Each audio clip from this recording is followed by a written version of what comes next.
All right, ready? Let's do this. Here we go. I like fix this bang situation. You've never seen me do the voice in person. No, I never have. Is butter so hot you might melt? Sorry. The butter's so hot you might melt. Careful, Bronze.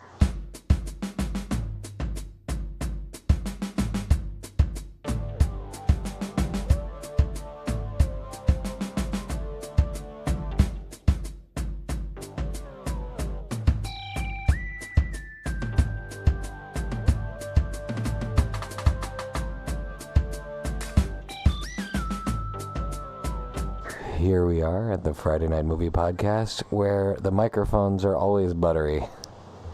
And this is a special mini episode where we are responding to a request from our dear friend Lindsay, aka AfrosXII on Twitter and Instagram, because she remembered last year's Super Bowl recap episode and she wanted us to do another Super Bowl episode. So here it is, Lindsay, a mini episode. She probably remembered it because it was an amazing Super Bowl where the Eagles won, where everything was beautiful and amazing and incredible. Except Justin Timberlake's jacket. I don't think jeans. that was a good thing. His His jeans. What was it? It was his like outfit old was bad. His His like whole old Navy outfit. pants. His Right. old Navy pants. But But it was besides also that, it Mom and provided Dad a were great in ep. In Mom and Dad Africa. were in It was the Africa. Super Bowl. It was I like had an a epic newborn. episode. Yeah. I had a newborn baby. It was very exciting. So this one year, is to make up for sequel.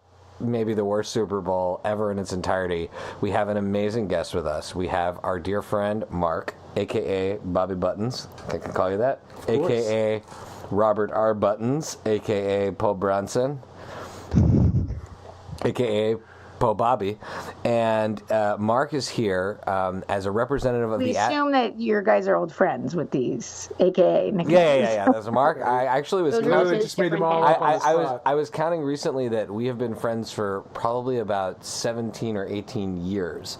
And this is one of my, if you guys are listeners and you hear Big Josh who comes on with his complaints, Mark is often the other guy on the adventures going to concerts with us and Josh. But more importantly, Mark is an advertising executive who himself has worked on numerous major national and international campaigns, including Super Bowl ads. So we have a bona fide industry expert here to break down this year's Super Bowl and Super Bowl ads. So before we get into this year's thing, I assume my sisters are going to have questions about the advertising industry that are worth just getting out of the way right away. Otherwise, we're never going to get through the ads. Lily. No, I mean, I love ads. Like to me, it's all part of pop culture. I studied cultural studies, and the whole marketing and advertising part like fascinates me. I have a quick question. Do you ever is it easy to separate the creative from like the consumerism? Or are you just like capitalism, ads, sell everything, I don't care, I'll sell your grandma's wig? Or is there like in there some sort of like consumer, I don't know, Welfare? remorse, welfare? Well, yeah. It's a great question, and I think, that's part of why you see kind of this trend towards a lot of like purpose-driven stuff, brands that have a deeper, bigger purpose beyond selling the things that they actually make. And in some cases that's a great fit and it works really well for them, and in some cases it's a little bit strained or it's a little bit sort of disingenuous. Like that Pepsi ad with Kendall Jenner. Like that Pepsi ad for Kendall Jenner.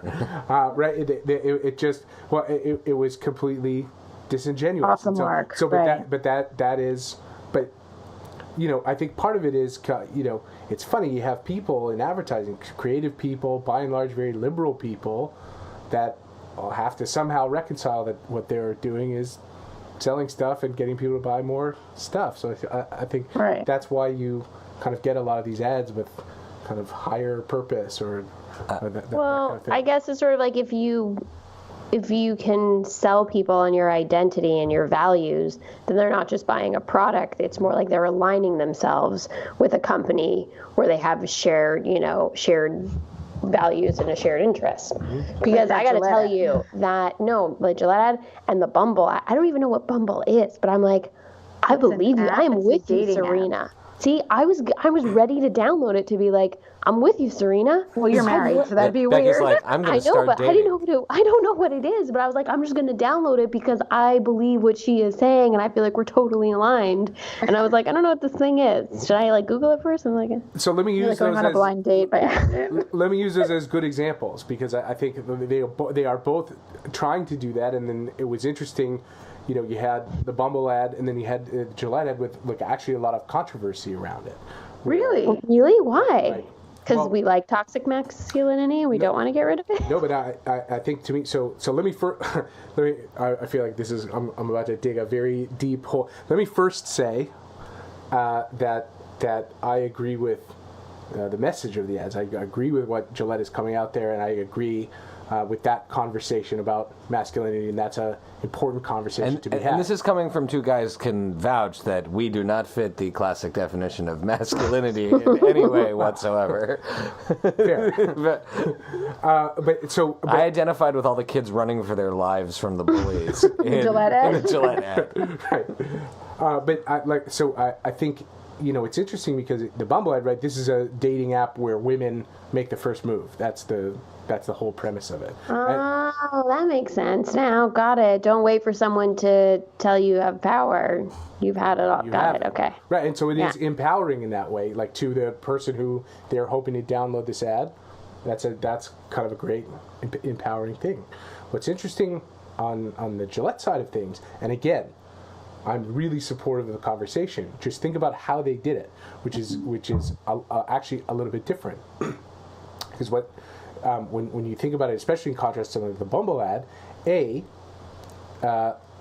wasn't empowering. You got this, guys. It was a little bit sort of chastising. It was scolding them. condescending. That's And right. finger No, wagging. it was scolding them. It was finger wagging. You're right. Exactly. It was.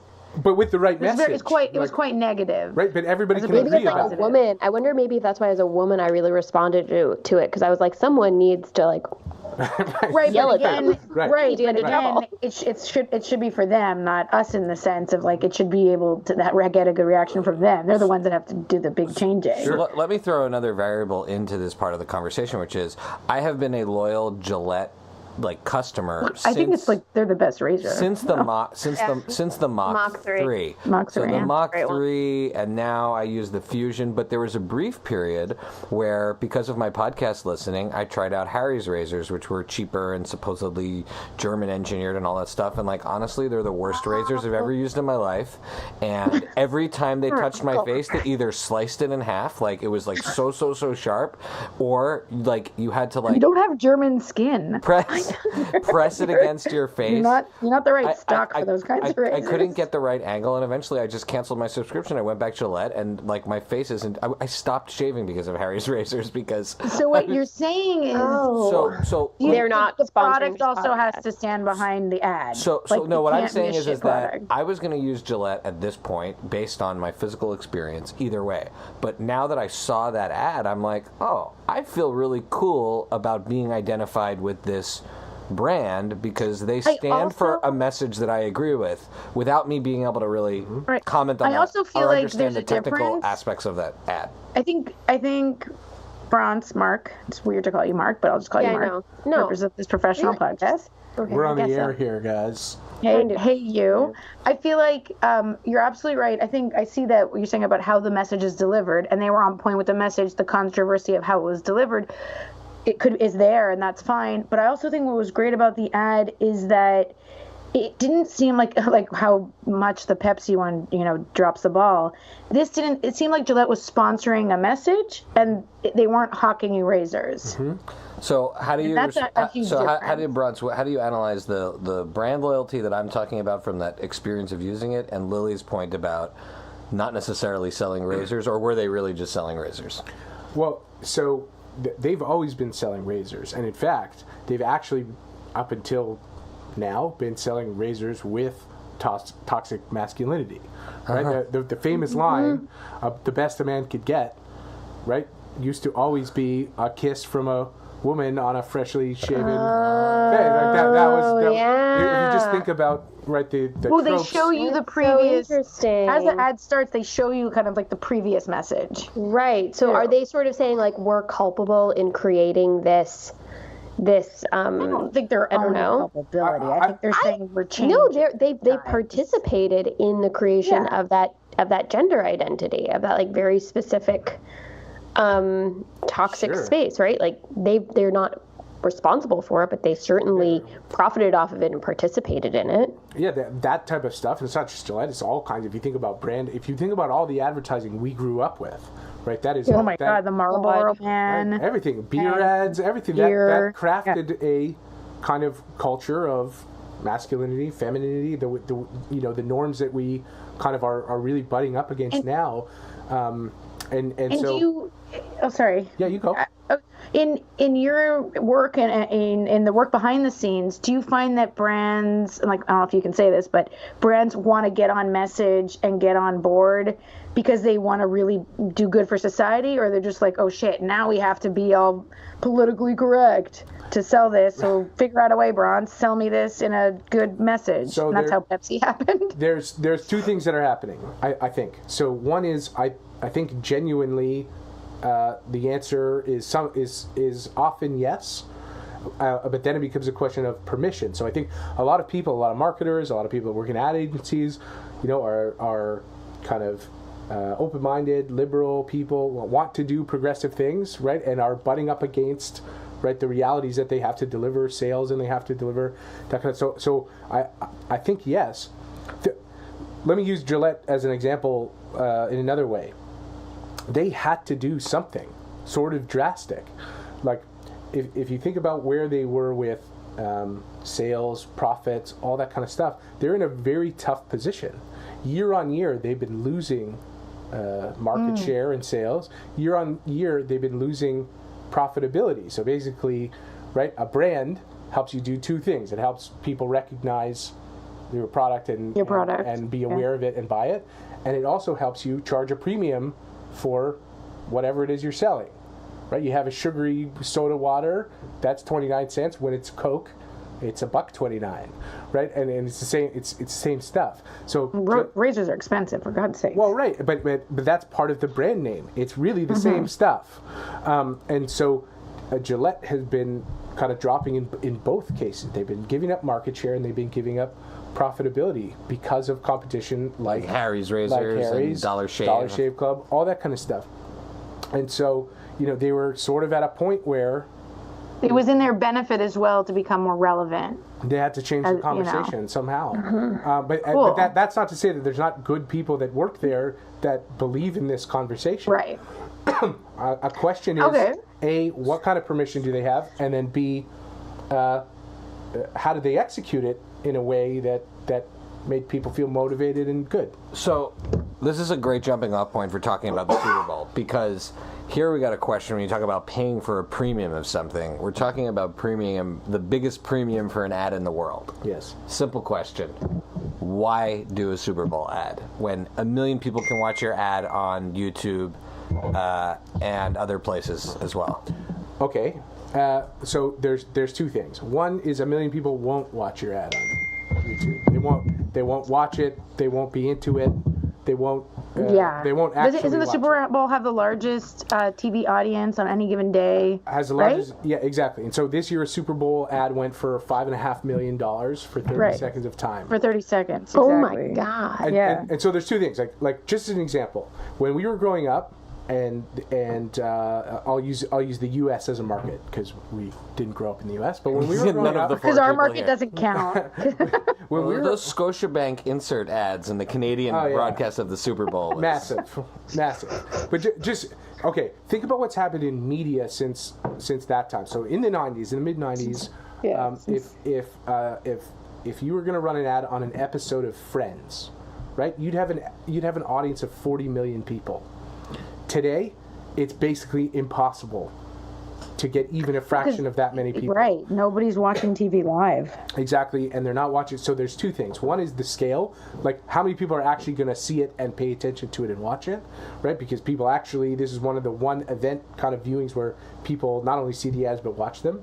And then the other thing is, right, if a brand is trying to be culturally relevant or trying to be part of culture or something, it sort of matters that people have collective experience, like that other people saw the same thing you did a little bit. Otherwise, if you just see ads, you can think to yourself, oh, I'm sure other people would like that.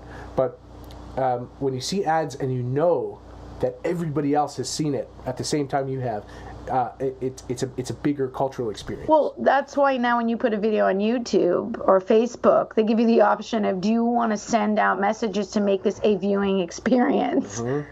Do a viewing party. They're trying to get you to put a video on YouTube because there should be a viewing party, because getting people to sit down and watch the same thing at the same time is nearly impossible. Yeah. Just for the research for this show. So okay, let's get into the ads. Now we agree this was the worst Super Bowl ever. Thank you, the Patriots, for giving us something both boring and unrewarding. And let's talk about the ads. And Maroon 5. And wait, actually, before we get to the ads, we did a whole bit on halftime shows last year. I think if we the buy, rent, meh, or bleh category, this will own the all-time bleh until, because he took his shirt off. That to me made him in the black category no matter what. And I'm all for nudity. I'm a huge fan. You live in Europe. Everyone's naked all the time where you are. I just feel like I did not need to be subjected. I'd rather see Janet Jackson's nipples than his nipples, and I shouldn't have to be subjected to the California tattoo across his navel. He has a California tattoo across his he looks belly button. He looks sort of like the Jewish dad version of Travis Barker, the drummer for Blink-182. It just was like how cool do you think you are? Yeah, it was, and also, I mean, just in terms of context, right? We remember the Janet Jackson incident, and just showing you how out of touch whoever puts this together is. You have the Janet Jackson show where she removes partial piece of clothing, and her career is basically tossed out, and then this guy runs around with no shirt, or actually removing clothes throughout the performance, and then you have a striptease, and then you have the rapper who was rapping stuff that Travis was Scott. Travis Scott was rapped out. Oh, you sound like such a dad. Yeah, Big Boy was there too. So we'll get to Big Boy in a second. And with the hip-hop. So they bleeped out every... That was for our generation, I guess. They bleeped out every word that Travis Scott said. So he's only there because he's Kylie Jenner's. But people thought the sound was broken in our Super Bowl party, and they were like, "No, they're just bleeping out the curse words." But I don't know if you recall when MIA flipped the bird, and that's it. No one sued for millions of dollars because of that. She's still in lawsuits, and no one ever seen her again. She was no, she's being sued still. And now let's bring in Big Boy. When we were talking about it, someone says, "Big Boy, who's Big Boy?" I was like, "Oh, Outkast. Big Boy from Outkast," and I couldn't believe that they brought Big Boy out to do this out of context performance of his most famous song. That is an amazing song. It made me think, why don't they just let Outkast do the whole show? Because their songs are amazing. Who grew up in the 90s in that specific time and place are not the only ones watching this. So they couldn't. Fair enough. I would have loved to see Andre 3000. Oh my God. Yeah. There was a lot of controversy around the halftime show leading up to it. Because at first when they announced it, Maroon 5, the headliner, they ignored a lot of kind of the talent that is native to Atlanta. Yeah.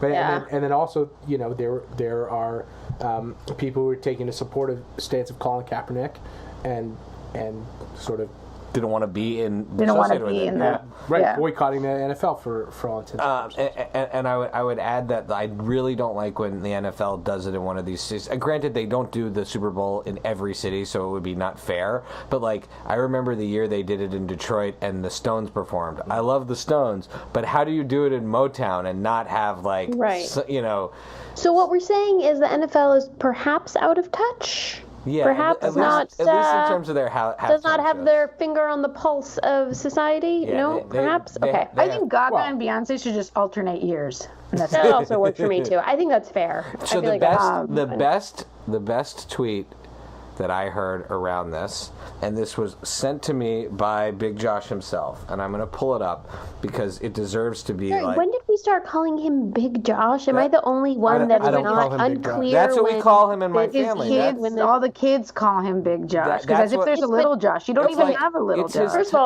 of all, there is no little Josh in the entire friend group. That's one. There's no child named Josh. Number two, we're not your children. We're your podcast co-host, and we know who he is. No, it's his title. It's like uncles. No, I'm sorry. I've known the guy 30 years. That's never been his title. Well, it's his title now. Anyways, okay, so Patton Oswalt. This was flagged for me by Josh. Patton Oswalt writes, Dear NFL, please have Weird Al Yankovic do next year's halftime show. How do we make this happen? I bet Madonna will come out. Oh, how do we make this happen? I bet Madonna will come out to do Like a Surgeon. So I think that, I appreciate... You should start the petition. I appreciate... That would be amazing. Madonna and Weird Al doing a mashup of all of her his songs. Yeah, I mean, I don't know if Weird Al would want to do it. He might want to protest, but at least it would kind of be hilarious and amazing. Okay, all right, so now let's get to the ads. We're back on ads. MVP ad of the night. Who wants to go first? I want to let Bronze go first. Okay, that's hard. I had a tough time. I didn't think it was a great. I didn't think it was a great showing of ads. To be honest. Really? Yeah. I thought that there were better years. There were a lot better years. I think this is the thing. Like knowing about it, you get the brief to do it, and there's just a ton of pressure, and everyone says, I want to be in the ad meter, right? That's the USA Today voting thing. And I think it was really tough. There was not a lot of great ads.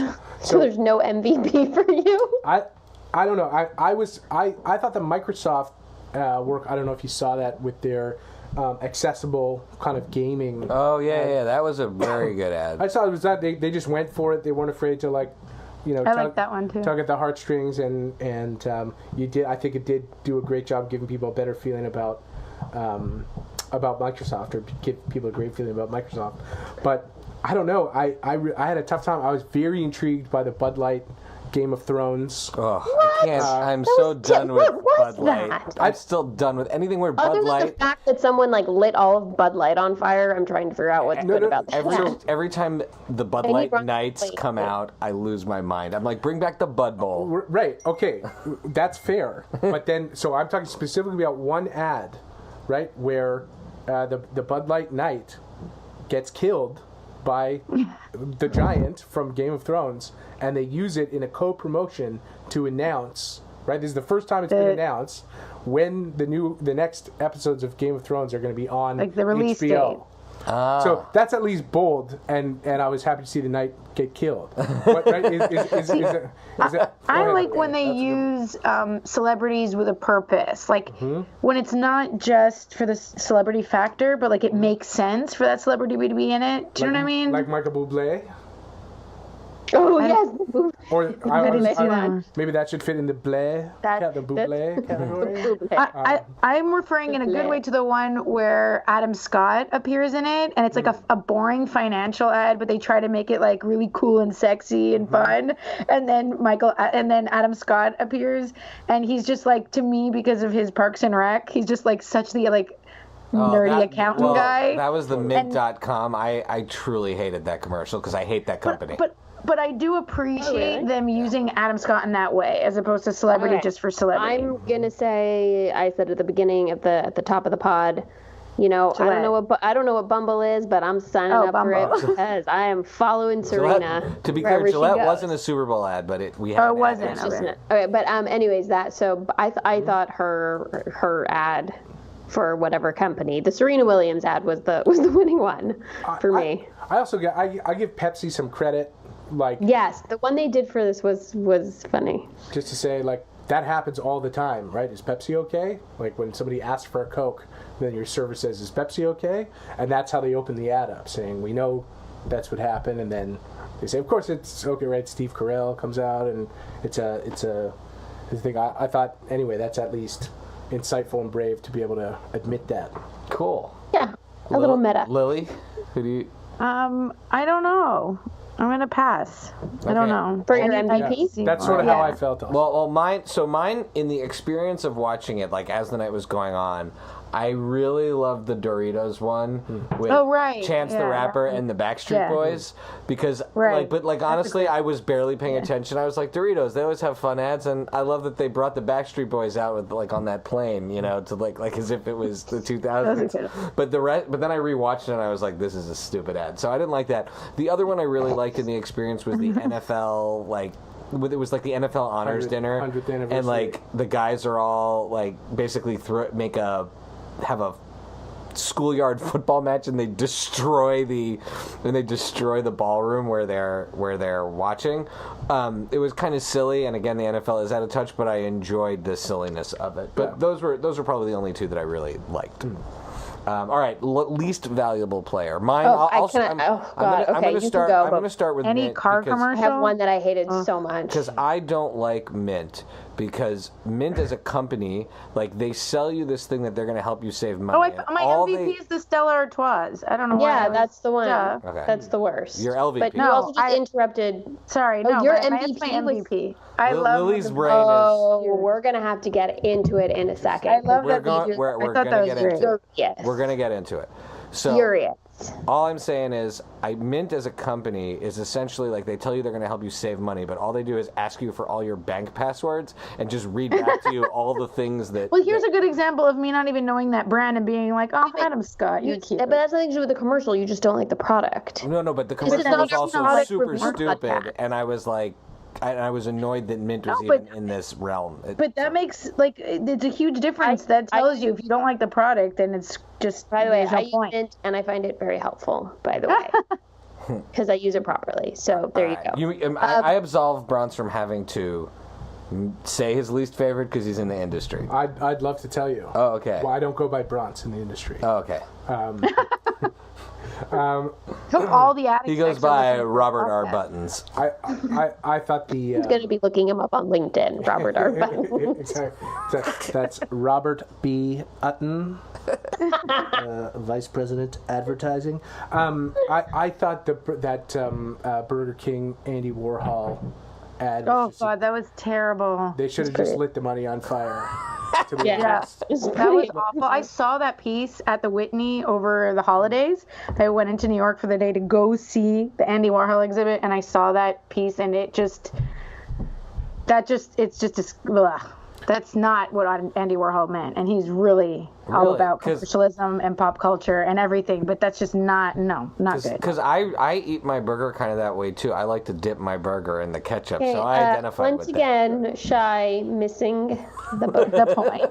But Okay. I mean, I think beyond that, like at least you know who Andy Warhol is, and you're like, that's not what he meant, right? And so that's what advertising people making ads for their friends in advertising were probably also. We're gonna really stir something up by, Right. repurposing Just Andy between Warhol. just between me and Becky. Right, but the majority, I can't remember what the stat was, but we saw it post Super Bowl. You're like, who the hell is that guy? Yeah, it's like a shocking vast majority, like high 70s, low 80s of people who watched the Super Bowl had no idea who Andy Warhol is. That's right. God, it So makes they me sad. they spent $5 million to run an ad of a weird looking old man, like In a wig, eating a sad, hamburger. floppy, fucking hamburger. Can you say that on this podcast? Yeah. You Oh, can we have say this. whatever you want. Great.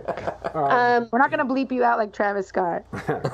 Great. I am also So- wearing a giant, fuzzy tool belt as well. It was a cod piece. It was a cod piece. So all right, Becky. my LVP, and when I say I hated this on a level that, like, from my toes to the top of my head, I was radiating with how much I disliked it, was the Stella Artois, the dude, Carrie Bradshaw. I thought it was I truly hated stupid. that too. I thought it was I liked it. stupid. I thought it wasn't even a good play on nostalgia. I think it was.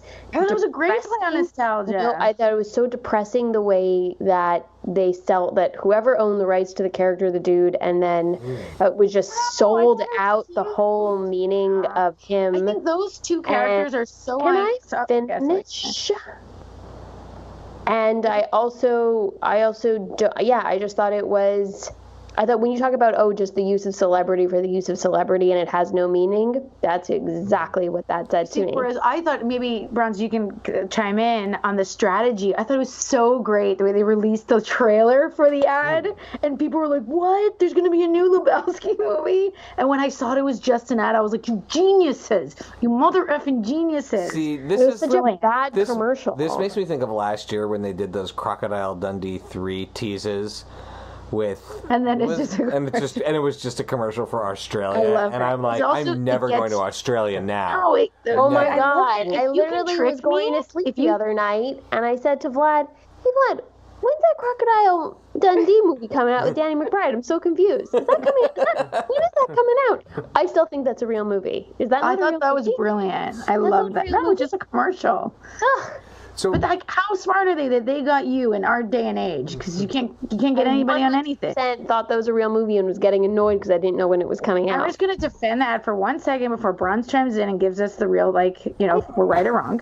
that's not what I'm doing. There is no right or wrong. Judge No, Bobby. I'm sure you have the right There answer. is right but or the point wrong, is that those two characters are so iconic and so ingrained So why would that you it bring doesn't them really back just to it sell a doesn't product? really matter. So bringing them back to let sell me a product let me is talk. offensive. Let me talk.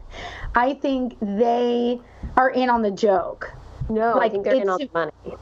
Yeah, I'm sure they're in on I'm the with money Becky. too, and good for them. I don't care. I think that their characters almost as much in on the joke as if it's those characters hawking things. But we all know that at the end of the day, they're gonna go home and drink a White Russian and a Cosmo. Also, the dude being a bit more sacred, I kind of don't give a shit if Carrie Bradshaw's drinking a Cosmo. So if you even can separate them a bit, I think it's hilarious that she's not, because so much of that show is so fake. And the dude is the dude. I'm almost happy for him that he got a paycheck and then he can just go home and drink a White Russian.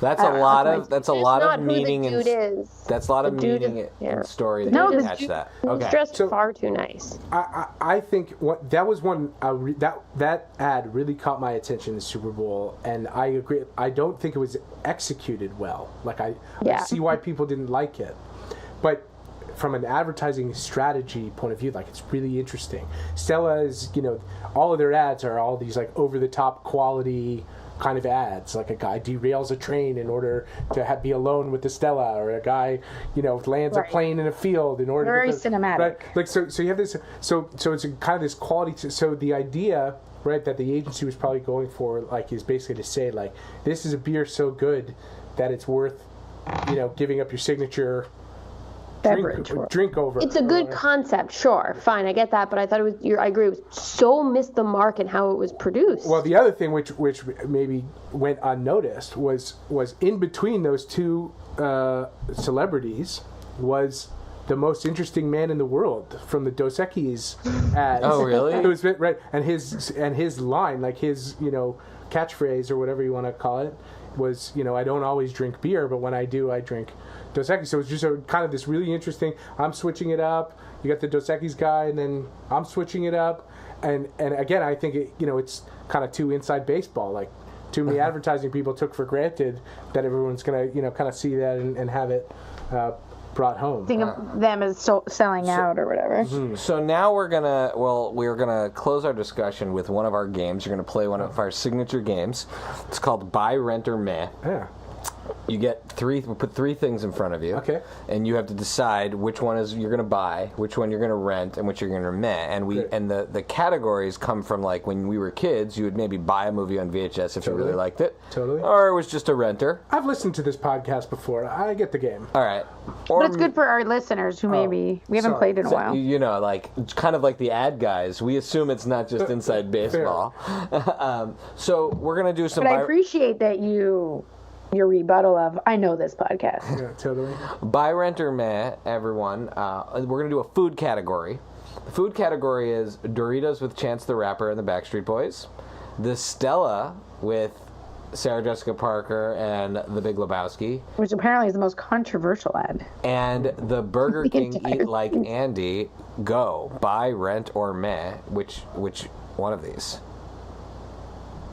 Okay, I'm gonna buy Doritos because I didn't see it. Becky, can and I just say, hate the. before you keep going, I want to say thank you. You are always so decisive with the buy, rent, or miss. I already have mine. I'm in my gut. I go with my gut. Buy Doritos. First of all, Doritos are delicious, but I also didn't see it, so therefore I can be the least offended by it.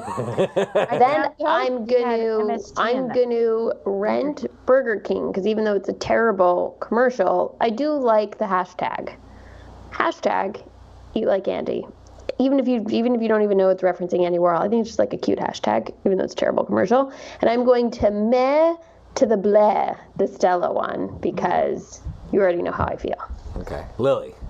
Just poorly done. I'm gonna buy the Doritos. But again, I found out they have MSG in them, which is worrisome for the American public. Everything has MSG in it. Yeah, but I was like, no wonder people can't stop eating them. Yeah, but wait, hold on. How fun is it eating Doritos with Mom? Mom? I don't nobody tell her they have MSG. She loves them so much. She'll be so sad. That's true. Why? Does she not eat MSG? I'm sure she tries not to. Don't we all? It's in a lot of food, or it's in like. Anyways. In Israel, Doritos are distributed by Osem. Oh, yeah. Right? So they have they have a lot of control over the supply chain and stuff. So there was an Israeli ad agency who their client is Osem, and they were advertising Doritos. And so Osem, makers of Beasley and Bamba. and those yellow soup nuts. You Oh, know, yeah. Why do I have all 3 of those items in my house right now? So they How actually. Jewish are you? So well, this is a great right. They developed a napkin bag for Doritos, so you could wipe your hands off on the inside of the bag. What? Yeah, because Doritos. I thought you were going to say they took out the MSG. Never mind. No, the napkin bag is made out of MSG. Eat the napkin. All right, so Lily. Okay, so Doritos, I'm going to rent Stella, because for the reasons I mentioned before, and I'm ashamed that the Burger King ad was ever made. And I do not support the hashtag Eat Like Andy. All right, I do not. I buy the Doritos. I eat the Doritos. I buy the Doritos. I rent Eat Like Andy because, first of all, my experience watching it was I was like, is that like, I'm like, did Andy Warhol videotape himself eating Burger King? He didn't make that piece of art. It's not made by him. Or I was going to say, or did they just CGI Andy Warhol eating a hamburger and think that he would make a good spokesperson? I was thinking the same thing. And then I saw him dip the ketchup, and I said, I eat like that too. So that's why I like that one. And then just blah, blah, blah, blah, blah. Like, as soon as I saw the dude out on my own? Not drinking the White Russian, I was like, turn the TV off. Like, I was laughing so hard. I thought it was great. All right, Bobby. I'll buy the Doritos. I'll rent the Stella, and I will definitely the Burger King. All right, now there were some movie ads in this, and I know these are movies Lily and Becky are particular, but I know Lily's really hotly anticipating the new Avengers movie. So there was an ad for... Only if they kill the other half of the people. So this one... Hey. So this one is maybe a little bit loaded, but Avengers... How I feel about Captain. Avengers Endgame, they had their new trailer. They had the Twilight Zone commercial with Jordan Peele. And then they had the Fast and Furious spin-off that the best name they could come up with for it was Hobbs and Shaw with The Rock and Sounds like Statham. a child, like a cartoon about a little boy and his dog. You're right. The Fast and the Furious to cartoon boy and cartoon dog go on adventure. How? I want to know, Bruns, who was on that marketing team? I'll be honest. This will make a great title. All of the I'm completely out of touch with this world of movies. I've not heard of any of these movies. The only ad I recall seeing was the Twilight Zone, and often. I have a question. Mm-hmm. How do trailers fit into the ad world? Because they're ads. Yeah, but often, yes, they are. But it's rare that a movie company will hire an ad agency to make a trailer. They'll cut a great trailer because they have access. But they have to have some kind of ad executive. Sure, right? Yeah, they definitely have people that are in marketing and handle their advertising and all that kind of stuff. But it rarely goes out to like an ad agency, like a similar ad agency that would do something like Doritos or Stella to cut trailers. Well, trailers are cut by special trailer editors. Right, but there's like whole production houses that only do trailers. Right, which is my dream job. Yeah, it's not like a normal editor. It's not a normal agency. It's like a trailer house normally that Right, will do. but I'm just meaning there's still ads. What about when you go to watch a trailer on YouTube and then you get a trailer for something else? So it's like you get an ad or an ad for something else. So it's like I'm already saying I'm going to go onto YouTube and I'm going to watch an ad for something, and then you just get another ad. I don't get that. I'm already watching the ad. It's too crazy. Yeah. All right, so buy, rent, or man. I'll start. I will buy, of course, the Twilight Zone. That's a show, actually, not a movie, but I thought it would be cool to put this in there because Jordan Peele's awesome. He's earned the right to make whatever he wants. I thought it was a nice play on the language of the Twilight Zone. Not a show I ever watched, but I do remember that the Tower of Terror ride at Disney World is Twilight Zone themed, and that was cool. And then I'm going to rent the Hobbs and Shaw because I didn't even know that was serious. Like, it looked like a fake trailer. But Statham and The Rock being Statham-y and Rock-like, that's the sellable. movie I can get behind. And that was just kind of fun. And it's like it would be like marketing that hamburger from the Andy Warhol commercial just by showing people a burger and saying, this is a hamburger with meat and bread and cheese in it. It's saying, like, they this should is have an had action Ron movie. Swanson do the Burger King. That's Becky, true. you Let can them sit know there I for came about up another with 5 that. minutes and come up with at least 10 better ads for Burger King. And They should pay you the $5 million. I can't believe those dummies wasted that money on that. and the Plus, they had to buy the image of Andy Warhol. The Avengers Endgame goes last for me only because the overhyping and obsessing over the twists and what people are seeing in the trailers for movies that I know I'm already going to see, I just can't do it. I'm not interested in a trailer for a movie I know I'm already going to see. So that's where I am with that. You guys have any feelings? I'll go quick. Twilight Zone, because Jordan Peele can do anything. Going to rent Avengers because just that little bit at the beginning, at least with Downey Jr. being jokey. I can always get behind a good Downey Jr. joke, but I can barely rent that because I can't handle those movies anymore. Everybody just kill them all. Then Hobbs and Shaw, I will meh because it's the worst title ever of a movie. Done. The only one of those ads I can recall seeing was Twilight Zone. Okay, so Same. I'll buy that. I'm in the same spot as Buttons. I often so. listen to this podcast, and you guys talk about things I have no idea what you're talking about. Movies most of the things you talk about, I've never seen. Well, so it's such a good educational podcast for you then. Totally. Just listen to you guys talk to each other. all right, so I think we've all agreed that Bronson's going to go see Fast and the Furious, Calvin and Hobbes in the theater, and with But that, I have a quick question for Bronze. Dream product you'd like to advertise? Great question. I don't know what to say about that, actually. I can, Well, maybe we'll have to get- advertise anything. No, just like what would be your dream get? You'd be like, I'd love to be able to do it. Like Becky just now with Ron Swanson. Somebody should hire her at Burger King. I mean, I'm pretty good That was a great for idea. coming up with that. I don't know about my other ideas, but that was You only need one good one. right Yeah, there. exactly. You only It's a need $5 one good million one. idea, right? You just need one. You just need one. And right. while you're thinking, I'm just going to say, what do you guys think about if there's no commercials ever, like by law during the year, and then it's just the Super Bowl, and it's like 30 million for 30 seconds? And they I have to leave it recently there. bought a Stakes would be DVD. so high. I recently bought a DVD of 1,000 classic commercials, and it goes all the way that's back. amazing. Yeah, so That is amazing. that's a weird one, but maybe we'll watch See the that. evolution of Some live masculinity. commentary. Totally. It's like there's like doctors smoking while they make passes at their secretaries. That's the plot. Okay, with that, where can Well, when this airs, Bronze is going to have to give us his dream product on social media. okay, where can people follow you, Lily? Chichi K. Gomez on the Twitter. Becky. At Paper BK Princess. And you'll note sometimes it takes me a minute to write back, but when I do, it's a very good response. It's a very thoughtful response. So apologies if sometimes it takes me a bit of time. And you, sir, do you want anyone to follow you? Because some people just decline. They're like, no. Yeah, that's fine. Maybe not for today. Okay, not for today. All right. And you can follow me at Pancake4Table on Twitter and Instagram. You can follow all of our Friday Night Movie stuff at FridayNightMoviePod.com. And we will be at the All-Star Comic-Con on June 7th, 8th, and 9th. Thank you again to Mike McNutt, who was on our last episode.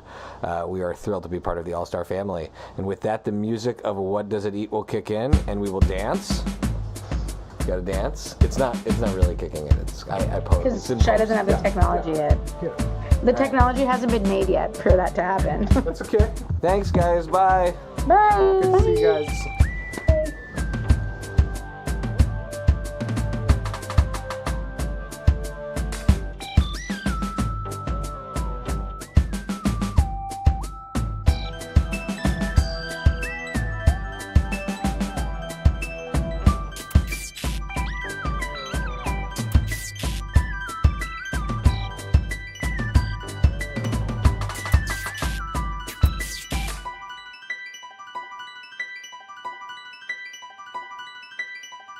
Shy, you didn't even notice I got banged. Oh no, I did. I was just trying to adjust. I was trying He to was adjust trying the to calm camera to himself see. down, just like after that Burger King ad. I was trying to Vlad adjust. does not like my bangs. Becky, well, right now you look like Billy Ray Cyrus. Like right now with the headphones on, and In a good way. It's not fair because I'm wearing the headphones. I think when you get bangs, you run the risk of looking like you have a mullet.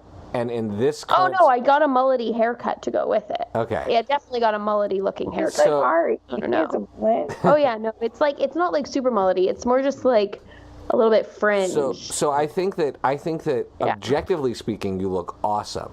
But remember, I'm the kid who, when I came home when I was like 9 years old, and mom changed her hair, I cried and ran away from her.